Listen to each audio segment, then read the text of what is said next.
So that's a great question. I actually have always wanted to be, I've always wanted to work with kids. So Oh, really? yeah, Okay. my original dream was to be a child psychologist. And Okay. so I thought that was where I was going to go. And then it kind of was between psychology, psychiatry, but I always like to talk to people. That was my thing. And I always wanted to understand why someone was upset about something. How can we solution something together to get to what's going on, to get to a better place? Yep.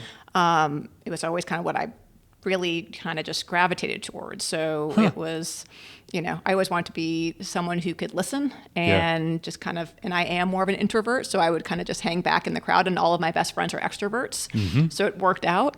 But that was always kind of where I saw myself. And I was always more of a math and science person. And so when I went to Emory, it was really neurobiology, and that was really something I just started to get really involved in and interested in. And so I started thinking, I was like, well, maybe I want to go into medicine and do it this way.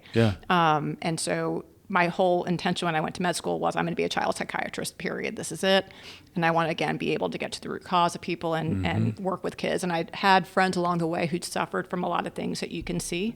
Friends who had, anorexia, bulimia, depression, ADHD, you name it. And I would say our teens now deal with even more of these issues than when we were growing up. Right. And I think when I went in, it changed a little bit for me. I had an experience when I rotated through someone who was doing child psychiatry, and I realized it was maybe not what I was thinking. It was really more on the medication side not getting to the root cause side of it. And at the same time, I really got involved with our neurology program, and it is very much kind of like a math equation in a way. Like you can kind of localize where an issue is in any neurologic disorder you have. So anybody who comes in, you can almost map out exactly what the issue is before you do any imaging, before you do any testing.